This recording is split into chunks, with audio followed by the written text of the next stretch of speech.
Hello viewers, welcome to my YouTube channel progressive educational point. आज के इस video में हम हिंदी एक्सप्लेनेशन करेंगे merchant of Venice act 1 scene 1 का। लेकिन वीडियो स्टार्ट करने से पहले I would like to request you, अगर आप नए हैं मेरे इस चैनल में तो please subscribe my channel and don't forget to like and share the video.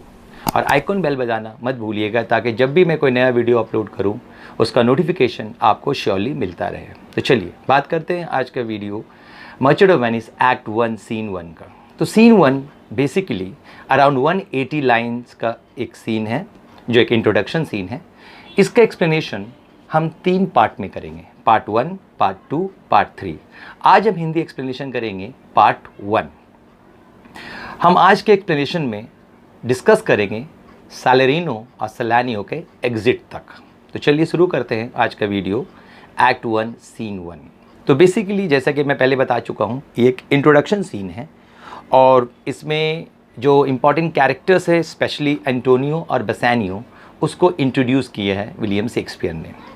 तो ये scene basically take place in Venice, a street, a public street in Venice, and the 3 important character we can say at the start of this scene जो आपके हैं Antonio, सैलरीनो और सैलानियो। सैलरीनो और सैलानियो जो है वो एंटोनियो के 2 फ्रेंड हैं। तो चलिए स्टार्ट करते हैं Hindi explanation line by line. तो इस सीन स्टार्ट होता है एंटोनियो के स्पीच से। एंटोनियो को सीन 1 के इंट्रोडक्शन सीन में एक सैड कैरेक्टर के रूप में शेक्सपियर ने इंट्रोड्यूस किया है जो बहुत सैड है, ग्लूम है और he is a lonely character without any love interest. वो अकेला बैठा है और काफ़ी उदास है। And Antonio speaks, in soothe I know not why I am so sad. It varies me. You say it varies you. But how I caught it, found it, or came by it, what stuff it's made of, whereof it is born, I am to learn. तो Antonio सैलरीनो और सैलानियो से कहता है, इन soothe यानी Indeed, मुझे खुद नहीं पता कि मैं कितना उदास क्यों हूँ, मैं इतने उलझन में क्यों हूँ। इट वेरीज मी, ये देख के मैं बहुत परेशान हूँ, मैं बहुत दुखी हूँ और मुझे इस हालत में देख के आप लोग भी यानी सैलरीनो सैलानियो आप भी काफ़ी दुखी लग रहे हो। लेकिन ये उदासी मुझे कहाँ से आया, ये उदासी मेरे अंदर कैसे आया या किस तरीके से मेरे अंदर आया, what stuff this made of, ये उदासी किस चीज़ का बना है, where of it is born, ये कहाँ से मेरे अंदर जन्म लिया, मुझे खुद नहीं पता, मैं ये खुद जानना चाहता हूँ। आई एम टू लर्न, मुझे खुद जानना है। And such a want wit means that absent minded, ये मुझे एक ऐसा एक भुलक्कड़, एक एब्सेंट माइंडेड पर्सन बना दिया है कि मैं I have much ado to know myself, कि मैं खुद नहीं जान रहा हूँ मैं क्या कर रहा हूँ और मैं क्यों कर रहा हूँ और मैं कौन हूँ, मैं ऐसा क्यों बिहेव कर रहा हूँ और मैं कौन हूँ। तो इसके जवाब में सैलरीनो कहते हैं, your mind is tossing on the ocean there where your argosies with portly sail. Your mind is tossing on the ocean, यानी कि इस वक्त ऐसा लगता है कि आप अपने बिजनेस के बारे में सोच रहे हैं, यानी कि कमर्शियल शिप जो बेसिकली एंटोनियो का एक बिजनेस है और वो पानी के जहाज़ में काफ़ी माल जो दूसरे देश से वेनिस आ रहा है वो अभी भी समुद्र में है, किनारे तक पहुंचा नहीं है। और सैलरीनो इसी बात को कहता है कि मुझे ऐसा लगता है योर माइंड इज टॉसिंग, यानी इस वक्त आपका जहन जो है वो आपके बिजनेस के बारे में सोच रहा है जो समुद्री जहाज़ जो अभी भी ओशन में है। Where you argosies with portly sail, argosies का मतलब होता है बेसिकली कुछ बड़े कमर्शियल शिप, बिग शिप, बड़े बड़े समुद्री जहाज जिसमें जो गुड्स है वो माल लाद के लाया जाता है, विथ पोर्टली सेल, जो इस वक्त बहुत ही आराम से स्टेटली जो है समुद्र में चल रहे हैं, बह रहे हैं, जहाज जा रहा है। Like signior and rich burghers on the flood as it were the pageants of the sea. और वहाँ पर सैलरीनो एंटोनियो का जहाज का तुलना करता है एक रिच जेंटलमैन से या इम्पॉर्टेंट सिटीजन से। जब वो रास्ते में चलते हैं तो इर्द गिर्द के जो लोग होते हैं वो उनके सामने उन्हें रिस्पेक्ट देते हैं, उनके सामने झुकते हैं, उन्हें सलाम करते हैं। तो इसी बात को सैलरीनो कहता है, like signer means like gentleman and rich burgers like important citizens on the flood means जैसे कि आपके जहाज समुद्र में जा रहा है, वैसे जैसे कोई अमीर लोग, कोई बड़े रेपुटेटेड लोग जब रास्ते में चलते हैं, और as if the pageants of the sea, और ऐसा लगता है कि आपका जहाज एक परेड लेकर, एक जुलूस, प्रोसेसन मींस एक जुलूस, पिजन्स मींस प्रोसेसन, एक जुलूस लेके, मतलब जहाज का वो समुद्र में चला जा रहा है। Do overpeer the petty traffickers, petty trafficker means जो छोटे छोटे बोट्स होते हैं, जब कोई बड़े जहाज उनके सामने गुजरते हैं तो वो किनारा हट जाते हैं ताकि बड़े जहाज बीच से साफ उनके उधर से निकल जाए और उन्हें कोई किस्म की दिक्कत या परेशानी ना हो, यानी वो उनके सामने इज्जत देते हैं, उन्हें सम्मान देते हैं। जैसे कोई परेड निकलते हैं तो छोटे मतलब लोग साइड हो जाते ताकि एक बड़ा जुलूस बीच से चला जाए, वैसे ही छोटे जहाज सामने आ रहे हैं बड़े बड़े जहाज़ों के, वो किनारे ले लेते हैं। They cuts to them, do them reverence, और मानो जैसे वो उनको इज्जत दे रहे हैं, उनको रेस्पेक्ट दे रहे हैं, उनके सामने झुक रहे हैं। यानी यहाँ पर एंटोनियो के जहाज़ को एक बड़े बंदे से, एक बड़े आदमी से तुलना किया गया है। आज छोटे छोटे जहाज़ है वो आम लोग हैं जो उनके सामने उसे झुक रहे हैं और उसे सलाम कर रहे हैं। As they fly by them with their woven wings, और यहाँ पर वापस से एंटोनियो को जहाज से कहा गया जैसे मानो एक परिंदा है, एक पक्षी की तरह है, एक चिड़िया की तरह है। जिस तरह बड़े बड़े जहाज में सेल लगा होता है, उसकी तुलना यहाँ पर पंख से की गई है, और वो मानो जिसे उड़ रहे हैं और छोटे छोटे जहाज उसके इर्द गिर्द घूम रहे हैं। सलानियो, अब एंटोनियो को जो दूसरा दोस्त है वो भी वहीं पर प्रेजेंट था, वो कहता है, Believe me, sir, had I such venture forth, the better part of my affection would be with my hopes abroad. I should still be plucking the grass to know where sits the wind, peering in the maps for ports and piers and roads, and every object that might made me fear misfortune to my venture of doubt would make me sad. तो सैलेनियो कहते हैं कि believe me sir please ये बात को मेरा मानिए।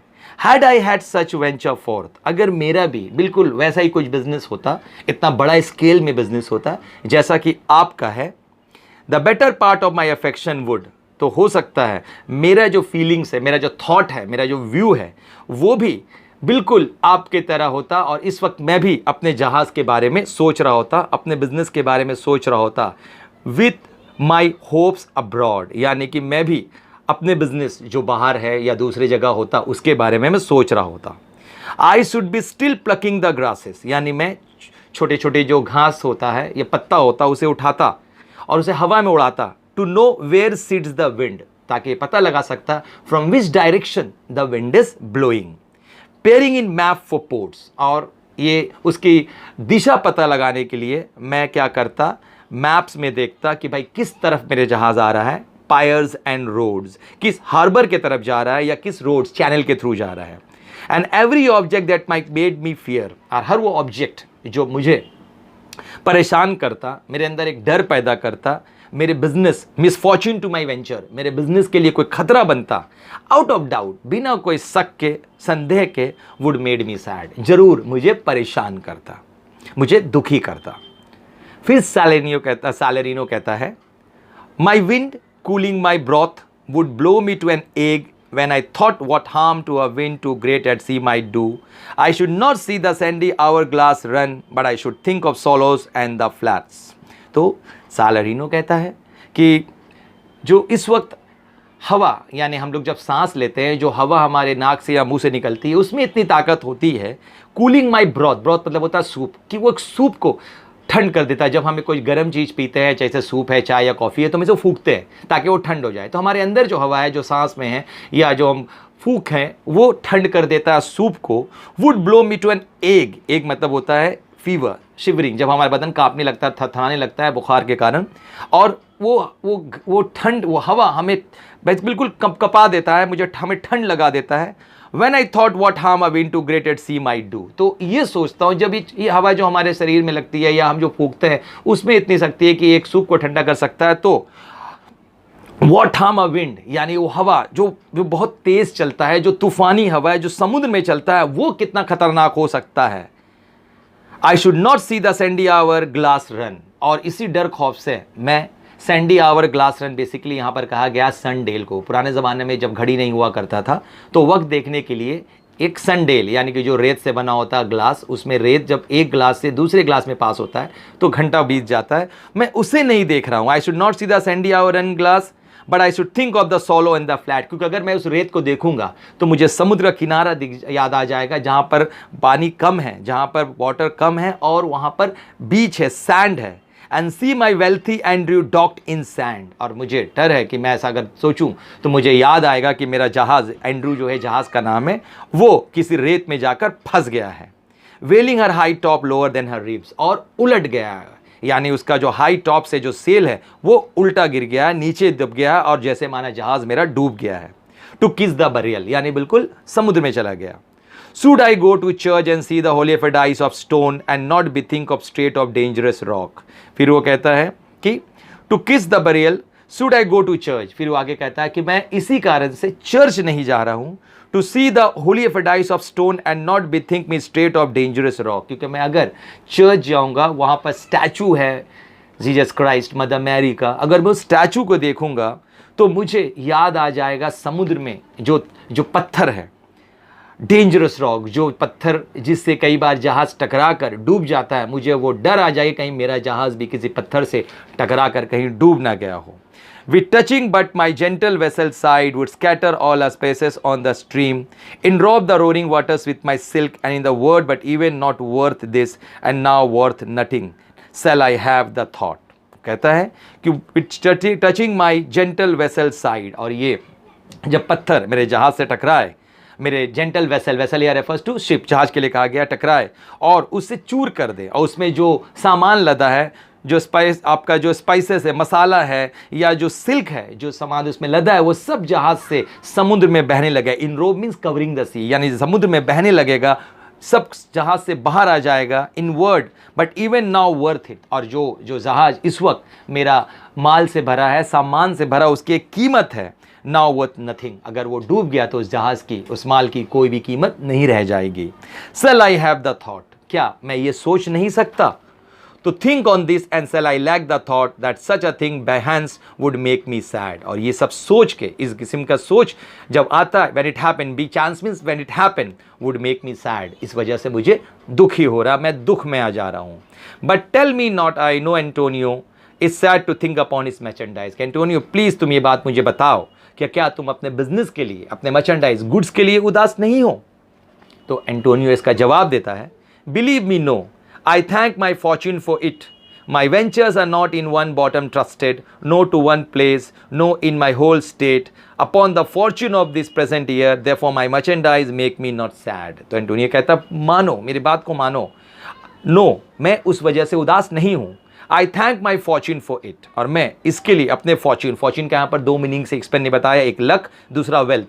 मैं अपने वेल्थ या अपने लक के लिए परेशान नहीं हूँ और मैं खुश हूँ कि मेरा लक और वेल्थ बहुत अच्छा जा रहा है।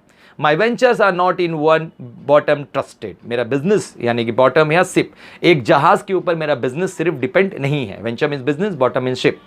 नॉट वन प्लेस, और ना ही मेरी बिजनेस जो है वो किसी एक जहाज पे डिपेंड है। No is my whole state, और ना ही मेरा पूरा फाइनेंशियल पोजीशन, होल स्टेट मतलब फाइनेंशियल पोजीशन, मेरी माली हालत, upon the fortune of this present year, वो सिर्फ इस बिजनेस में या इस साल की बिजनेस के ऊपर डिपेंड है। Therefore, my merchandise make me no sad, इसलिए मैं अपने बिजनेस की वजह से परेशान या दुखी नहीं हूं। तो सैलरियो बोलता है, why then you are in love, क्या तुम फिर किसी से प्यार करते हो, कोई प्यार की वजह से तुम उदास हो? तो एंटोनियो बोलता, fie means shame on you. फिर सैलरियो से बोलता है, नॉट इन लव नाइदर, क्या तुम्हें किसी से प्यार भी नहीं है?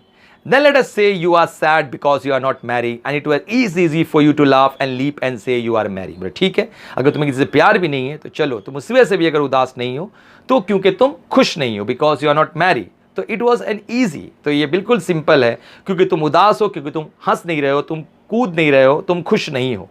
Because you are not sad now by the two headed Janus. तो इसका मतलब तुम उदास हो, तुम खुश नहीं हो। उसके बाद एक रेफरेंस यहाँ पर सैलरिनो यूज करता है, that by two headed Janus. Janus जो थे वो एक रोमन गॉड ऑफ डोर्स थे जिनका दो फेसेस था, एक फ्राउनिंग यानी उदास वाला चेहरा और दूसरा स्माइलिंग। एक घर के अंदर की तरफ देखता था और दूसरे घर के बाहर की तरफ देखता था। तो इसीलिए यहाँ पर शेक्सपियर ने एक रेफरेंस दिया है कि कुदरत ने दो किस्म के लोगों को बनाया, एक जो हंसते मुस्कुराते रहते हैं, खुश रहते हैं, और दूसरे जो उदास रहते हैं। तो now by the two headed Janus nature has framed strange fellow in her time, यानी कुदरत ने दो किस्म के लोगों को दुनिया में बनाया है। Some that will evermore peep through their eyes, ऐसे कई लोग हैं जो मानो जैसे अपने आंखों से हंसते हैं। जब वो हंसते हैं तो ऐसा लगता है उनके चेहरे में झुर्री पड़ गया है, अपने मानो आंखों से हंस रहे हैं। Some that will evermore peep through their eyes, मानो अपने आंखों से हंस रहे हैं। And laugh like parrots at a bagpiper, और ऐसे हंसते हैं जैसे मानो कोई बेवजह कोई बैकपाइपर को देख के जोर जोर से चीख चीख के हंसने लगा है। Other of such vinegar spect as they not show their teeth in the way of smile। और कुछ लोग ऐसे भी हैं वो जब हंसते हैं तो इतने मतलब उदासी वे में, इतने मतलब जैसे वो सैड उनका चेहरा लगता है हंसते वक्त भी, कि उनका चेहरा देख के महसूस नहीं होता है कि मानो वो हंस रहे हैं। Though Nestor swears the best be laughable. तो नेस्टस यहाँ पे बेसिकली रेफरेंस दिया गया है ग्रीक जर्नल का, जो एक सोल्जर थे ओल्ड एंड वाइज। कहा जाता है the joke has to be best, यानी एक अच्छा जोक्स होना होगा उनको हंसाने के लिए। तो कुछ लोग ऐसे जो है उन जोक्स में भी नहीं हंसते हैं जो जोक्स में मानो नेस्टस को हंसी आ जाती थी। फिर सेलानियो कहता है हेयर कम बसानियो। इसके बाद सीन में एंटर करता है एंटोनियो का बेस्ट फ्रेंड बसानियो। बसानियो बेसिकली जो है एंटोनियो का सबसे खास, सबसे करीबी दोस्त है, एंटोनियो से बहुत प्यार करता है। अब बसानियो भी एंटोनियो को बहुत चाहता है, लेकिन बसानियो के अंदर एक बुरी आदत है कि वो बहुत लापरवाह है। वो पैसा बहुत फालतू खर्च करता है, जितनी उसकी कमाई नहीं उससे ज़्यादा वो कर्ज लिया हुआ है वो खर्च करता है, और इसीलिए वो हमेशा एंटोनियो के पास आता मदद के लिए, और एंटोनियो फाइनेंशियली और इमोशनली उसे काफ़ी मदद करता है। तो बसानियो जब एंटर करता है तो सेलानियो उसे देख के कहता है Here comes Bassanio, your most noble kinsman, he means your most noble friend, Gratiano and Lorenzo, और उसके साथ ग्राशियनियो और लोरेंजो भी है। Very well, we leave you now with better company। तो हमें इजाज़त दो एंटोनियो, हम जाना चाहेंगे, तुम अब अपने खास दोस्तों के साथ रहोगे। तो सैलरिनो बोलता है I would have stayed till I had made you merry if worthier friends had not prevented me, कि हम रुकते हैं और तुम्हें और खुश करते हैं, तुम्हें और कुछ तुम्हारा जो दुख है दर्द है उसे बांटते, उसे कम करते हैं, अगर तुम्हारे कुछ खास दोस्त इस वक्त यहाँ नहीं आए हुए होते। तो एंटोनियो इस बात से कहता है your worth is very dear in my regard, कि मैं तुम्हें बहुत मानता हूँ, तुम भी मेरे खास दोस्त की तरह, तुम भी मेरे दोस्त हो, अच्छे दोस्त हो। Salarino and Salanio I take it your own business calls on you, मुझे ऐसा लगता है तुम लोग इसलिए जा रहे हो क्योंकि तुम्हें कोई काम है, तुम्हें अपना कोई काम है। And you embrace the occasion to depart, और तुम इसका अपॉर्चुनिटी ले रहे हो जाने का, लेकिन तुम वजह बता रहे हो कि तुम मेरे दोस्ती की वजह से जा रहे हो। तो तुम सच बताओ कि तुम इसलिए जा रहे हो क्योंकि तुम्हें कोई अपना काम करना, अपना बिजनेस अटेंड करना, ना कि कोई मेरे काम के लिए जा रहे हो। उसके बाद बसानियो, लोरेंजो और ग्राशियनियो एंटर करता है। तो सैलरिनो उन्हें विश करता है good morning my good lords. वो ग्राशियनियो, लोरेंजो और बसानियो को गुड मॉर्निंग विश करता है। तो बसानियो बोलता है good morning both, good sign both means good morning to both of you, यानी कि सैलरिनो और Solanio. When we shall laugh, अब हम कब एक साथ बैठेंगे और हंसी मजाक करेंगे, इंजॉय करेंगे। से व्हेन, बताओ कब। यू ग्रो एक्सीडिंग स्ट्रेंज, तुम लोग इधर करके बहुत ज़्यादा कटे कटे रहने लगोगे, हमसे दूर रहने लगोगे, मिलते जुलते नहीं हो। मस्ट इट बी सो, आखिर कब मिलोगे हमसे, हम लोग एक साथ बैठ के एक अच्छा टाइम पास करेंगे। तो सैलरिनो कहता है we will make our leisure to attend on yours, कि हम लोग जरूर वक्त निकालेंगे, मिलेंगे आपसे। लीजर मीन्स फ्री टाइम, हम लोग निकालेंगे और जरूर आपसे मिलेंगे और इसके बारे में बात करेंगे। तो आज हमारा जो पार्ट 1 है वो यहीं तक रहेगा। एग्जिट सैलरिनो सेलानियो, यहाँ से सैलरिनो सेलानियो चला जाता है। अब अगला वीडियो में मैं इसके आगे का हिंदी एक्सप्लेनेशन आपको दूंगा।